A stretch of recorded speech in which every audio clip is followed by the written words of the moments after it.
tu palabra, tenemos tu presencia para guiarnos hacia toda verdad. Gracias, Señor, por alcanzarnos, por adoptarnos, por sostenernos, por revelarte a nuestra vida. Gracias, Padre. Recibe, Señor, el fruto de nuestros labios, nuestras acciones de gracias, recibe nuestra alabanza, recibe nuestra adoración. Voluntariamente la ofrecemos a ti. En el nombre de Jesús, nuestro Señor. Amén.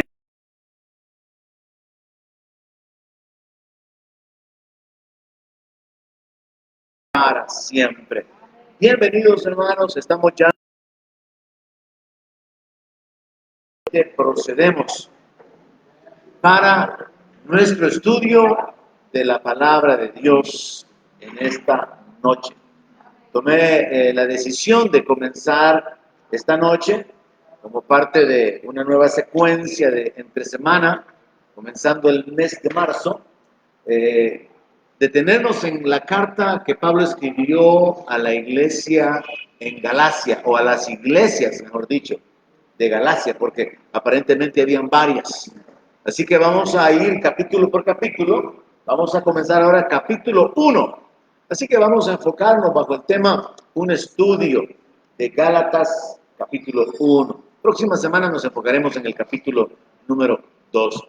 Así que voy a tratar de cubrir todos los versos, deteniéndome en algunos principios, como siempre, para poder profundizar, para poder hacerlos prácticos o aplicables a nuestra vida.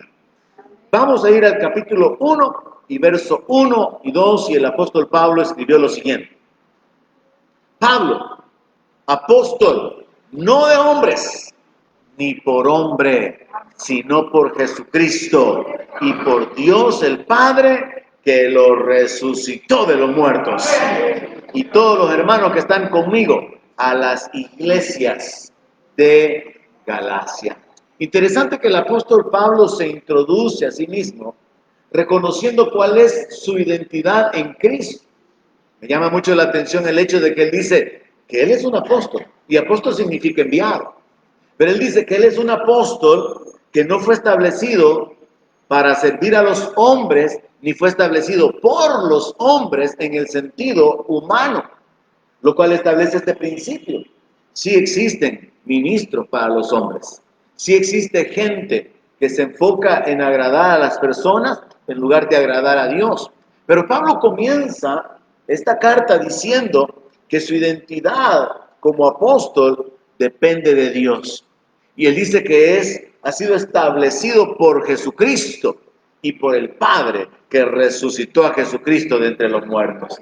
Entonces es interesante que nosotros vayamos a lo largo de este estudio, y no solamente de este estudio, sino siempre que escudriñamos la palabra, ir extrayendo los principios, aplicándolos a nuestra vida, y ir deduciendo los principios espirituales que fundamentan nuestra fe. Y en este punto en particular, versos 1 y 2, lo que entendemos es que hay ministros establecidos por Dios y hay ministros que se establecen a sí mismos o los hombres los establecen. Pero Pablo dice que a él lo puso el Señor.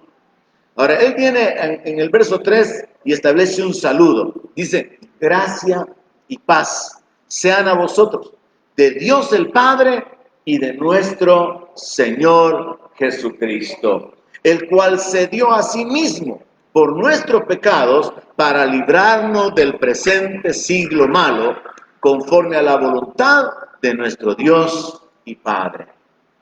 Yo creo que este estudio, hermanos, nos puede servir también para que de una manera personal en nuestro devocional, yo espero que usted tenga un devocional, usted lee la Biblia, usted saca sus propias notas, usted ora mientras lee la palabra, usted le pide entendimiento a Dios sobre las Escrituras.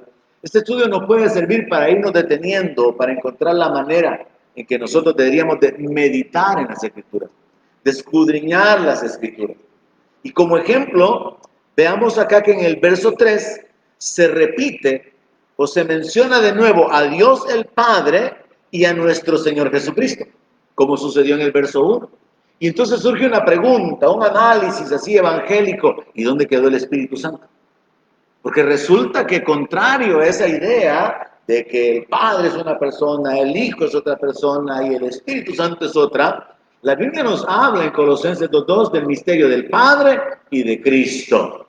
Dios manifestado en la persona de Cristo.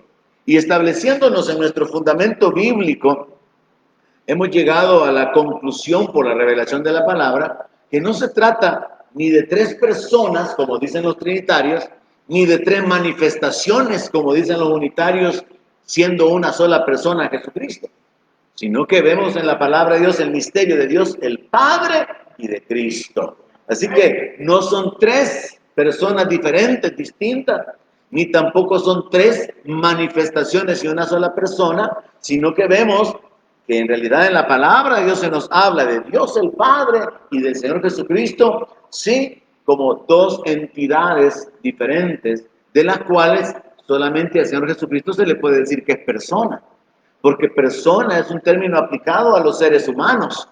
En ese sentido, Jesús es una persona, pero sabemos nosotros que Él es la imagen visible del Dios invisible. Entonces resulta, a manera de ejemplo para nuestros estudios personales, que nosotros tenemos que meditar en la Escritura, ver qué es lo que está diciendo la palabra, detenernos, analizarla, examinarla. Y aquí no se menciona al Espíritu Santo porque la Biblia dice que Dios es Espíritu. Y Dios es quien dijo, derramaré de mí Espíritu. Entonces el Espíritu no es otro, no es un tercero que se queda ahí en tercer lugar, en tercer plano, sino que el Espíritu es la esencia, la naturaleza de Dios. Y obviamente el tema de hoy, o el enfoque de hoy, no es estudiar la Trinidad, ni estudiar el unitarismo, pero sí teníamos que tocar ese aspecto, dado que el apóstol Pablo menciona al Padre y menciona a nuestro Señor Jesucristo. Y como un aporte doctrinal, él menciona algo sumamente importante en el verso 4, algo práctico de aplicarlo a nuestra vida. Jesús se dio a sí mismo por nuestros pecados. Un verdadero cristiano entiende eso. Jesús murió por mí. Jesús murió por mis pecados, lo cual significa, Él ya llevó mi culpa. Él recibió el castigo que me correspondía a mí. Ya no necesito yo ser castigado en esta vida, tampoco necesito ser purificado en el purgatorio que bíblicamente no existe. Jesús murió por mis pecados.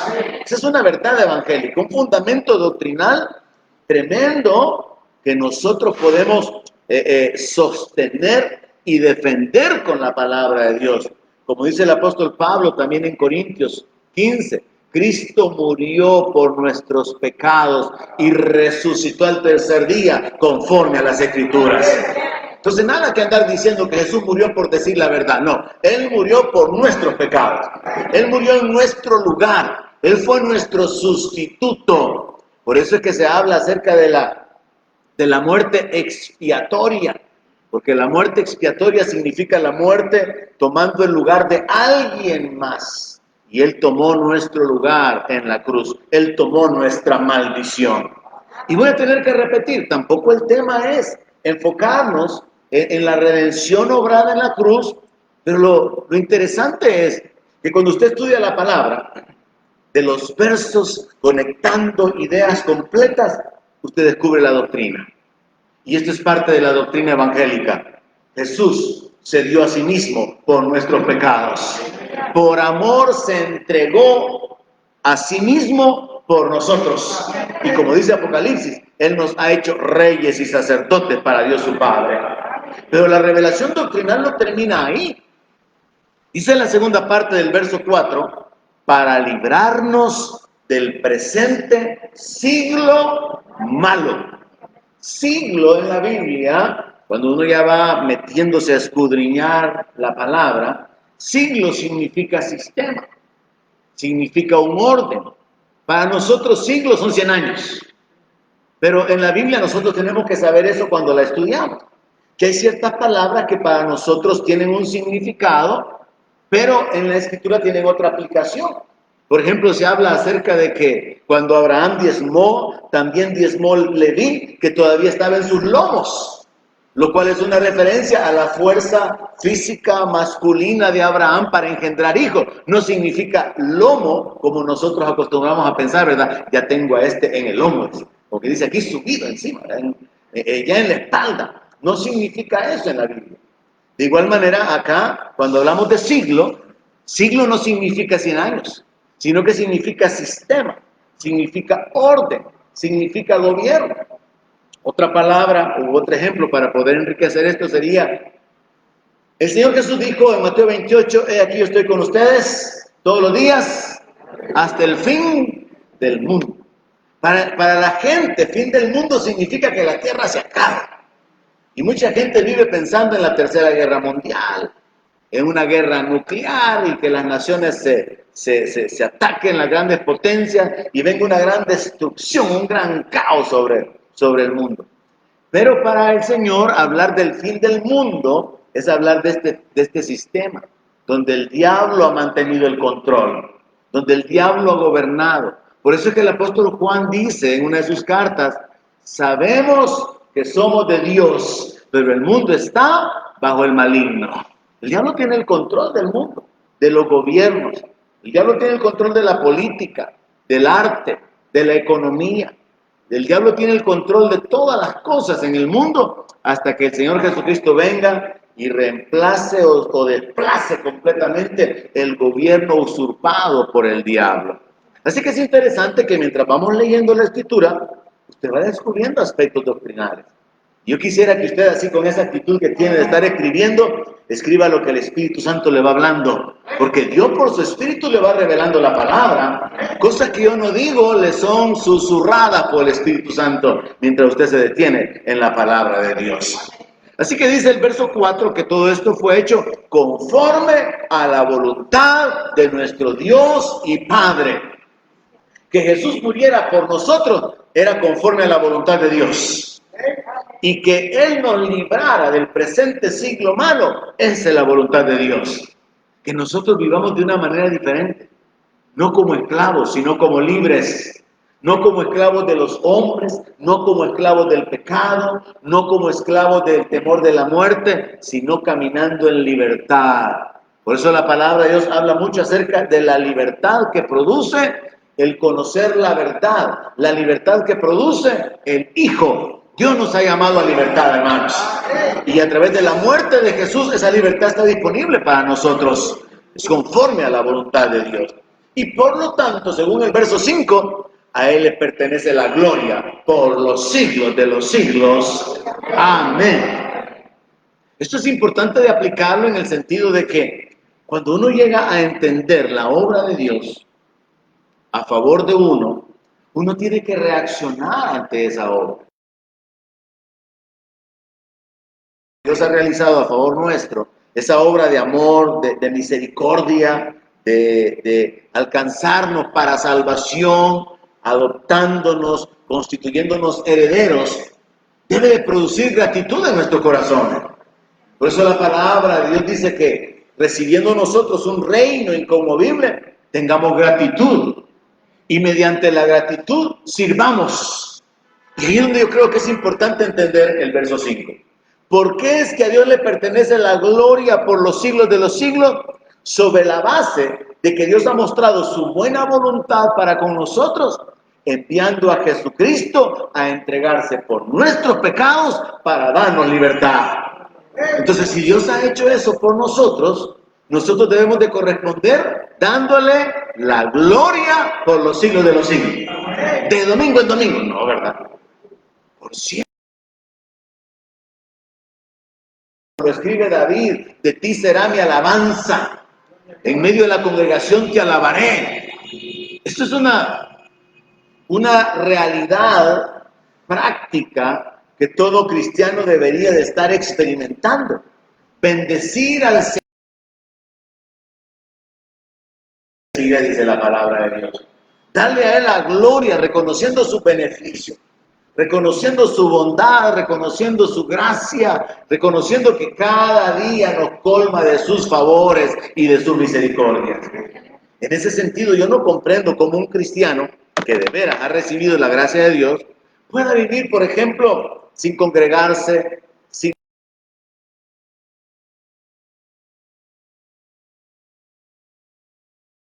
Y le da igual el poder tener días en los que se ocupa de leer la palabra, se ocupa de andar alabando a Dios mientras maneja en su carro, música que le inspire para ministrar a Dios, o vivir sin acordarse que es cristiano. Yo no puedo comprender eso. ¿Cómo pueden haber cristianos que les da igual, que pasen días sin que escuchen una alabanza, sin orar, sin adorar a Dios? Si es que han entendido que la gracia de Dios se ha manifestado para salvación. Entonces la única conclusión a la que yo llego es, quizá tienen un conocimiento parcial, una revelación parcial. Y entonces nosotros nos comportamos así como los hijos ingratos, que no valoran el...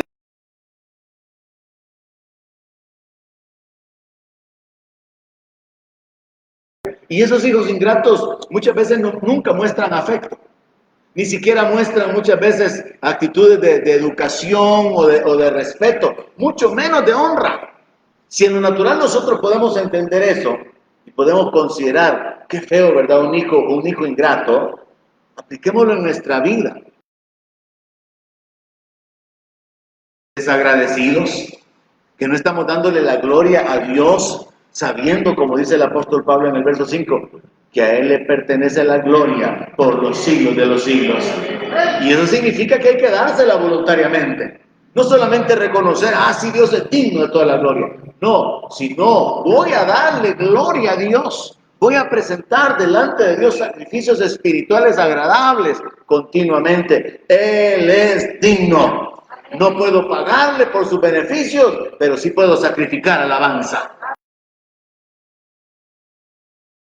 Puedo bendecir su nombre. Puedo presentar ofrendas de gratitud, reconociendo su misericordia, reconociendo su paciencia. Y esto es algo que nos puede llevar a una libertad que cuando nos reunimos, hermano, aquí podemos tener buenos tiempos en los que Dios ministra nuestra vida, porque estamos ministrándolo a Él con todo nuestro corazón.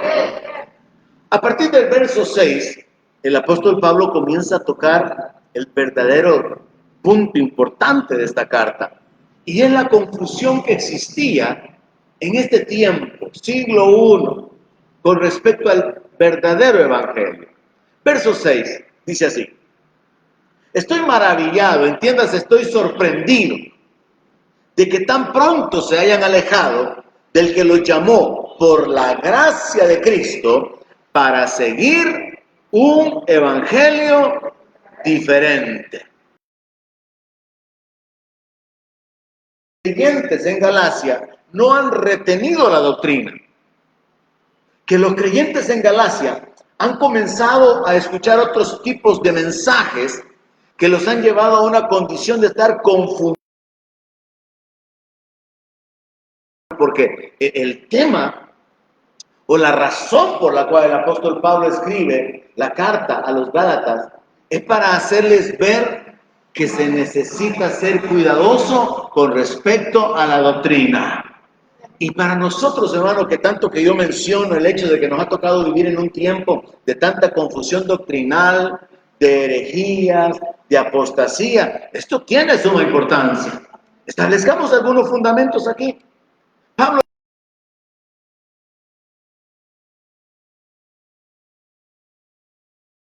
para seguir un evangelio diferente. No es que haya otro, sino que hay alguno que los de Cristo.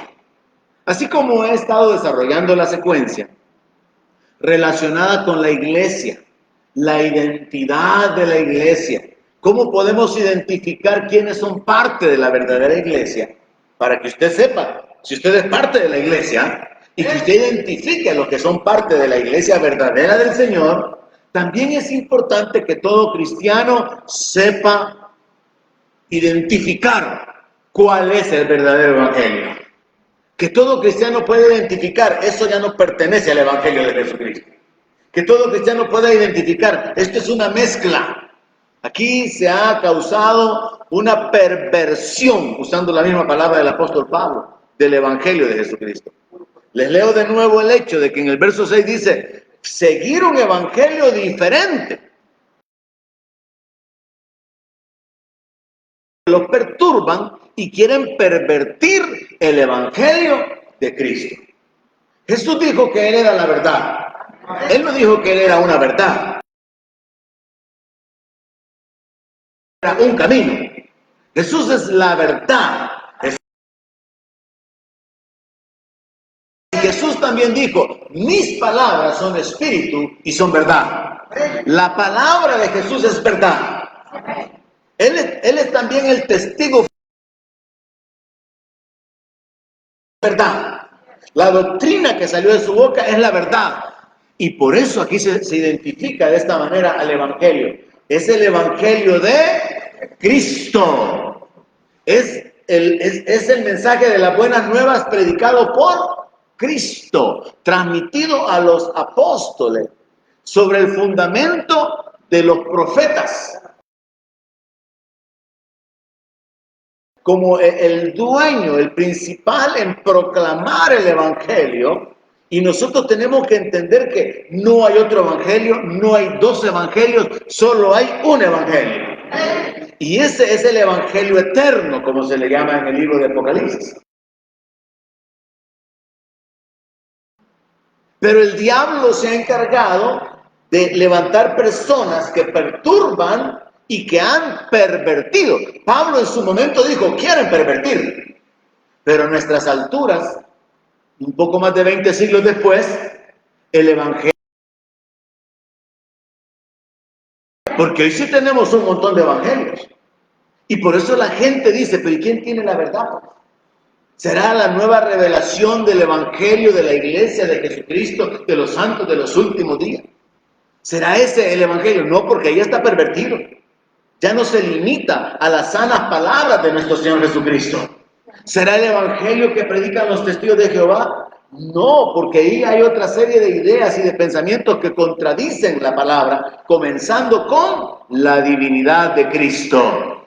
Y la Biblia dice, el que tiene al Hijo tiene la vida. El que no tiene al Hijo no tiene la vida. Entonces nosotros tenemos que ser cristianos, que tenemos la capacidad de identificar quién es la verdadera iglesia, quiénes son los verdaderos creyentes, pero también tenemos que saber identificar cuál es el Evangelio de Cristo, cuál es el verdadero y único Evangelio, porque no hay otro, y poder identificar los evangelios que han sido pervertidos, que han sido mezclados, que han sido leudados. Porque el diablo en su astucia, hermano, ha mezclado movimientos religiosos, ha metido prácticas orientales dentro de la iglesia, ha metido prácticas judías, como es el enfoque de esta meditación o del mensaje a los Gálatas, ha metido prácticas judías a la iglesia, y por eso tenemos iglesias mesiánicas.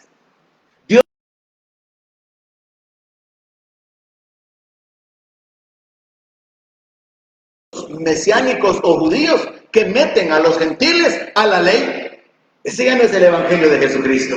Entonces, por eso es bien importante establecer esto. Entender esto. Solo hay un Evangelio, no hay dos. Y el Evangelio es el Evangelio de Cristo, el que Él predicó. Y vamos a ver algunos detalles más relacionados con esa identidad. Verso 8. Mas si aún nosotros, el apóstol Pablo está sellando aquí la revelación, o un ángel del cielo les anuncia otro evangelio diferente del que les hemos anunciado, sea maldito. Eso es lo que significa anatema. Si no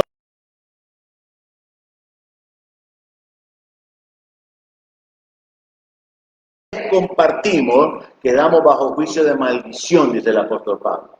Sepan que aunque otro evangelio les fuera dado de una manera sobrenatural, por medio de un ángel del cielo, por medio de una aparición, por medio de visiones, si ese evangelio es diferente del que ya les dimos, ese es otro evangelio y eso queda bajo maldición.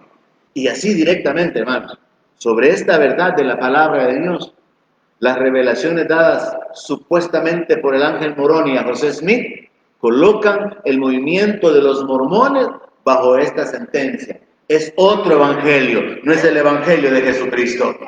Lo mismo con el evangelio de los sabatistas, de los adventistas. Suena así como que bien radical y como que esto fuera un asunto de luchar contra todas las demás iglesias para poder probar que somos la verdadera iglesia, cuando en realidad el enfoque es identifiquemos el verdadero evangelio. Porque en el evangelio sabatista, parte de las doctrinas o fundamentos que se sostienen son que la señora Elena de White tuvo una visión, tuvo un sueño, donde estaban los 10 mandamientos.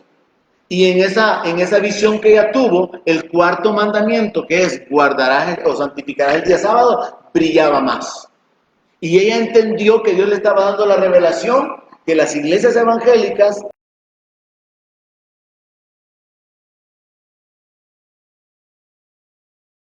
el verdadero evangelio de Jesucristo, que sostiene que nosotros somos justificados por la fe y no por obras. Porque en ese evangelio sabatista se sostiene esto: quien no guarda el sábado está perdido, está condenado. Si usted trabaja el sábado, usted es un pecador mundano, hijo del diablo. Si usted trabaja el sábado, usted es un sabatista. Si usted no es un sabatista, entonces usted no puede ser salvo, porque los que son salvos son aquellos que han recibido la revelación de que no hay que trabajar el sábado en cumplimiento de la ley. Pero esto nos lleva a ver y a entender la necesidad de llenarnos de la palabra, porque precisamente el apóstol Pablo es quien a través de la doctrina recibida de parte del Señor Jesucristo establece. Hay algunos que guardan los días, hay algunos que celebran fiestas, hacen celebraciones, observan los días de la luna, unos comen carne, otros no, en un ambiente de confusión donde el judaísmo, como la religión judía,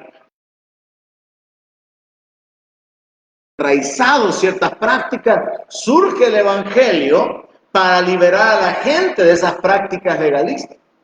Pero resulta que dentro de la perversión del evangelio han venido ahora ciertas prácticas para poder de nuevo leudar el verdadero evangelio y crear movimientos religiosos que supuestamente tienen la verdad.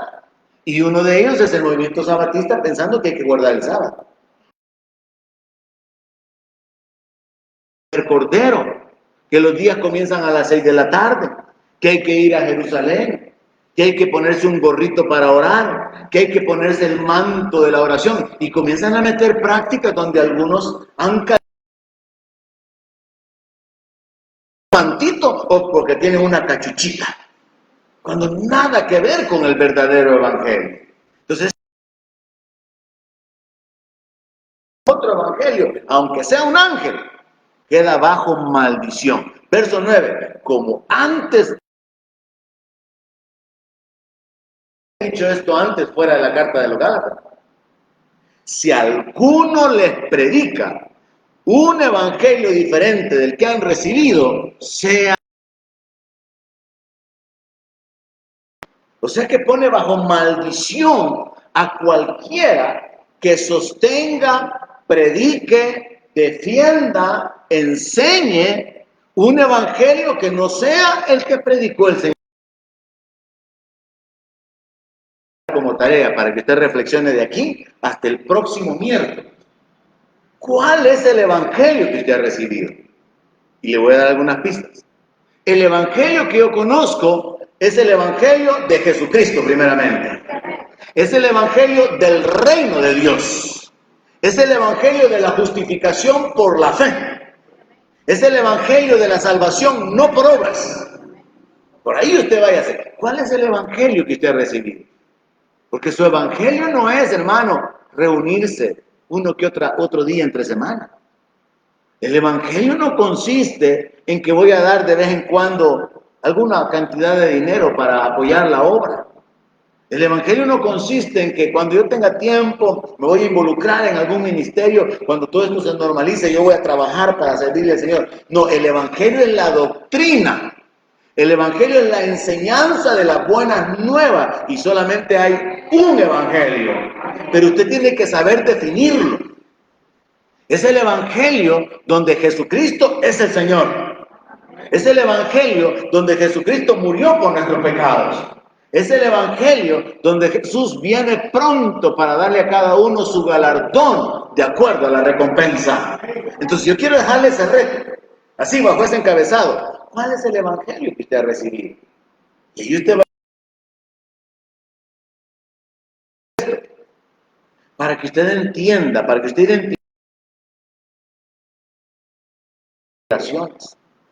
De hecho, yo creo que la mayor parte de nosotros, excepto los jóvenes que ya no fueron criados en el sistema oficial religioso, yo creo que la mayor parte de nosotros que procedemos del sistema tradicional, podemos identificar las enseñanzas dogmáticas, las enseñanzas tradicionales que no son bíblicas, las cuales el sistema católico defiende a capa y espada, asegurando que esa es la revelación dada por Dios.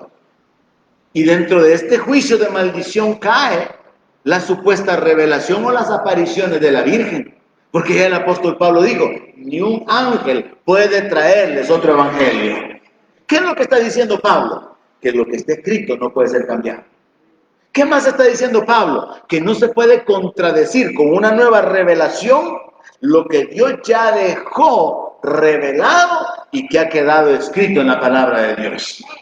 Vienen algunos sacerdotes particularmente y defienden esto diciendo que la doctrina bíblica no solamente se sustentó en base a las cartas, sino que también en base a la tradición oral. Y que es ahí en la tradición oral que se encuentra lugar para poder sostener una serie de enseñanzas que no están en, pero que bíblicamente quedan anuladas. Ejemplo, la ascensión de María. Es un dogma. No hay bases en la Biblia para decir que María ascendió a los cielos. Y es más, se trata de sustentar, torciendo las escrituras, posiciones que son antibíblicas, como el hecho de que María es siempre virgen. Yo en lo particular nunca me detengo en esos aspectos. Resulta innecesario, resulta irrelevante, pero puedo observar cómo los religiosos discuten sobre eso. Aunque la palabra de Dios dice que su mamá, llegaron sus hermanos y le dijeron, tu mamá y tus hermanos te buscan y te quieren hablar. La Biblia dice que Jesús tuvo hermanos. Pero vienen los sacerdotes y dicen, es que eran hijos de José. Y ahí le van buscando lado a la escritura, pervirtiendo el verdadero evangelio. ¿Por qué? Porque ellos quieren ir sustentando, quieren evitar que se socave el fundamento de que María fue virgen, para luego sostener que María es madre de Dios, para luego sostener que María es la reina del cielo. Pero todo eso no es el evangelio. El evangelio de Jesucristo nos presenta al Rey de Reyes y Señor de Señores. Nos presenta a un solo juez, a un solo Salvador, a un solo Señor. Y María ocupa un lugar único. Eso no se puede negar, eso es parte del verdadero evangelio. Bienaventurada sería llamada por toda la generación. Una mujer con una posición y un privilegio único e incomparable. Pero ella no puede responder oraciones. Ella no puede responder las peticiones que la gente le hace. Eso ya no es el evangelio de Jesucristo, porque eso ya no está en el evangelio. Entonces, cuando usted identifica el verdadero evangelio y lo hace como lo estoy diciendo, ¿cuál es el evangelio que yo he recibido? Y va estableciendo sentencias o declaraciones o conclusiones concretas. Usted identifica lo que ya no pertenece al evangelio. Usted identifica donde el evangelio ha sido leudado, ha sido tergiversado, ha sido pervertido. Verso 10, el apóstol continúa diciendo, pues, ¿busco ahora el favor de los hombres o el de Dios? ¿O trato de agradar a los hombres? Pues si todavía agradara a los hombres, no sería siervo de Cristo. En el Antiguo Testamento hay un ejemplo tremendo de una historia de unos sacerdotes que se mantuvieron fieles a Dios. Y estos sacerdotes fueron honrados por Dios de manera que sus descendientes continuaron o continuarían en el ejercicio del resto de los sacerdotes a los cuales Dios les reprocha el haber servido a los hombres. Y Dios hace una separación sobre estos sacerdotes. Desde el Antiguo Testamento hay una figura que se sostiene hasta el Nuevo Testamento y es que Dios hace separación entre los que le sirven, como dice Malaquías, y el que no le sirve. Dios sabe quién le sirve de corazón y Dios sabe quién no le sirve. Dios sabe quién le sirve indolentemente, es decir, sin sacrificio. Y Dios sabe quiénes de los ministros, que también se puede traducir servidores, tienen un corazón inclinado para agradarlo a Él y quienes tienen la intención de agradar a los seres humanos. Pablo, entendiendo esto, por segunda vez, en que Él es un siervo de Cristo, Él es un siervo de Dios, Él no está tratando de agradar a los hombres con su mensaje. Él es apóstol de Jesucristo, establecido por Dios el Padre. Él no es un apóstol de hombres, ni para los hombres, Él es un ministro de Dios. Y como tal, Él dice que Él es un siervo de Jesucristo y que a Él no le interesa buscar el favor de los hombres. En este sentido, todo cristiano también debería de poder identificar a los siervos, a los ministros en la amplitud de la palabra, ya sea que lo llamen un apóstol, un profeta, un pastor, un evangelista, un predicador, un maestro o cualquiera que sea la posición, aún un líder de alabanza o una persona que dirige un ministerio interno.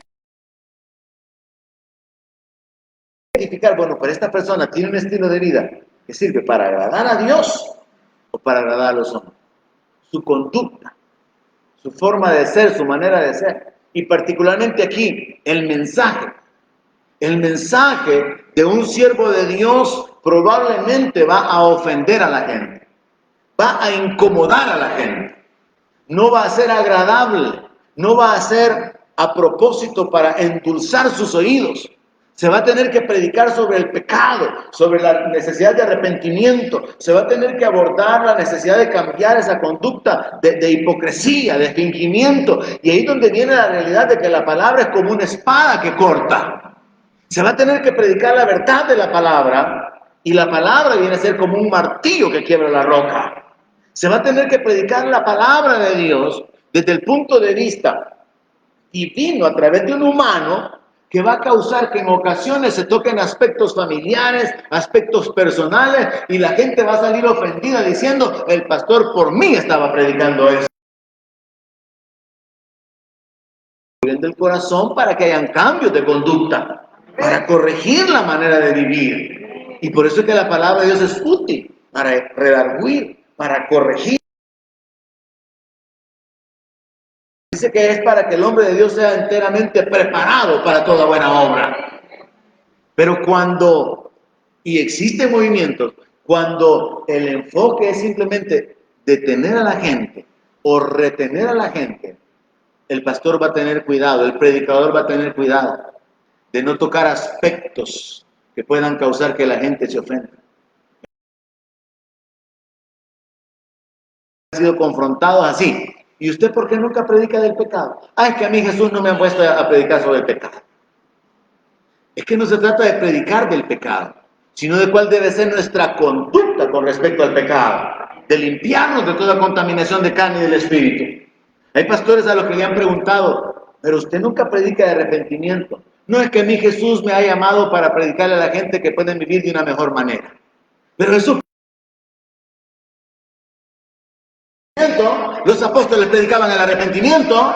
Eso es lo que hace un siervo de Dios. Le predica a la gente sobre lo que no tiene que hacer y sobre lo que tiene que hacer para poder agradar a Dios. Pero los siervos de los hombres van a predicarle a la gente que todo está bien, que Dios está orgulloso, que siga adelante, que Dios lo va a sorprender esta semana, este año va a ser el año de su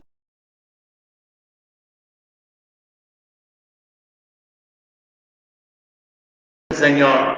No le dicen a la gente como Dios usaba a los profetas, no ayunen como ayunan hasta ahora, para que yo los oiga. No hay mensajes de confrontación, porque lo que son es siervos de los hombres, no siervos de Dios. Pero la palabra va a venir para confrontar nuestra vida, hermanos. Y ahí tenemos que entender esa diferencia. Que el evangelio anunciado por mí no es según hombre, pues yo no lo recibí ni lo aprendí de hombre alguno, sino por revelación de Jesucristo. Porque ustedes ya oyeron acerca de mi conducta en otro tiempo en el judaísmo, que perseguía sobremanera a la iglesia de Dios y la asolaba. Esto a mí me enseña lo siguiente, miren, el evangelio se puede aprender o se puede recibir como revelación. Ahora, cuando es recibido por revelación, confirma lo que está escrito. Jamás la revelación dada por Dios va a contradecir lo que está escrito. Así como la fe viene por el oír, y el oír la palabra de Dios, nosotros podemos saber que el fundamento está escrito. Usted quiere establecer su vida como cristiano, llénese de la palabra, hermano. Porque esa es la razón por la cual antes, tantos cristianos que se regresan atrás. Ahora, mientras usted se llena del conocimiento de la palabra, el Espíritu Santo le va a dar la revelación. En algunos casos, y esto quedó cerrado con Juan en el Apocalipsis, Dios trajo revelación directa a sus siervos, de aspectos que ya quedaron escritos y no pueden ser cambiados. A Juan se le reveló en el Apocalipsis las cosas que habían de suceder, pero ya la Escritura inventando ahora, agregándole a lo que ya está escrito. Y entendamos eso entonces, nosotros podemos recibir la revelación, así como Juan, porque el Espíritu Santo es el que nos guía hacia toda verdad.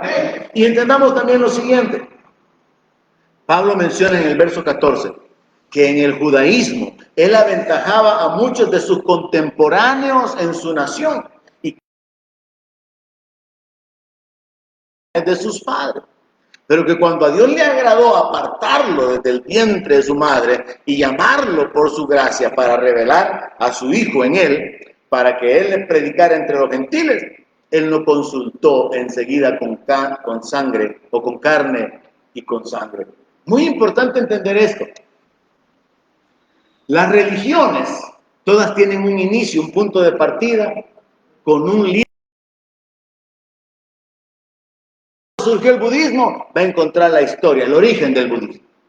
Usted encuentra o usted busca el islamismo, que viene por ahí como por el siglo IV. Usted encuentra en qué circunstancias, en qué tiempo, en qué lugar, y el personaje allí clave para el islamismo. Usted busca las principales religiones y usted va a encontrar que todas tienen un principio. Y usted aprende de la sana doctrina del Señor Jesucristo que dice, escudriñad las Escrituras, porque a ustedes les parece que en ellas se encuentra la vida eterna. Y ellas son las que dan testimonio de mí. Esto nos lleva ¿hasta dónde? Hasta el Antiguo Testamento. La Biblia dice, o Jesús dijo, que los profetas escribieron de él. De mí escribieron, dice Jesús. Los profetas escribieron de Jesús. Moisés escribió de Jesús. En la ley se habla de Jesús. Entonces, aunque el cristianismo tiene su origen en el siglo I, viene a ser la continuidad de la revelación de Dios y del trato de Dios con la del judaísmo. Y ahí tenemos que entenderlo, y para que lo hagamos bien, voy a cerrar con esta idea y vamos a darle seguimiento la próxima semana. Pablo está diciendo, en el judaísmo yo aventajaba a muchos de mis contemporáneos. Él vivió bajo la religión judía, cumpliendo estrictamente la ley. Él era fariseo de fariseos. Y dice que él era más celoso de las tradiciones de sus padres que ningún otro. Pero luego él viene y nos habla de un cambio, del judaísmo al cristianismo. Cuando a Dios le plació revelar a su Hijo en mí, yo no me volví a los rudimentos, yo no me fui a querer averiguar por medio de hombres, por medio de personas, por medio de maestros o de gente ilustrada, cuál era el que tenía que tomar en mi vida, sino que yo, dice, recibí esa revelación de Jesucristo en mi vida y esto me cambió. Y Pablo comienza a introducir lo que es el cristianismo. Por eso es importante que usted no se pierda la secuencia.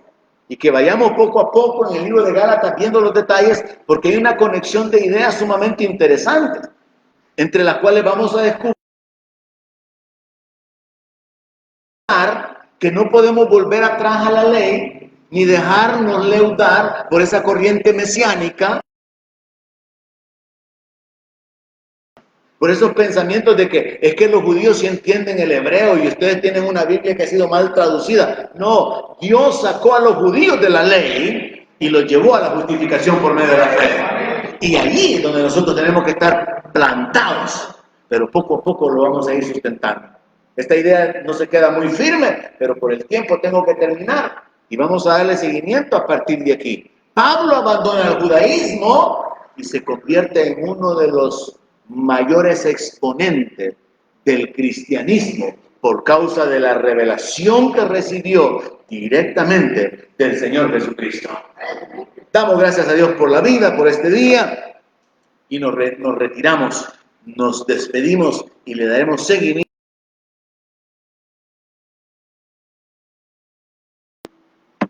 Vamos a orar. Padre, gracias. Gracias por la vida una vez más, gracias por tu gran paciencia, por tu fidelidad, por la libertad que tenemos de escudriñar tu palabra y por tu presencia en nosotros.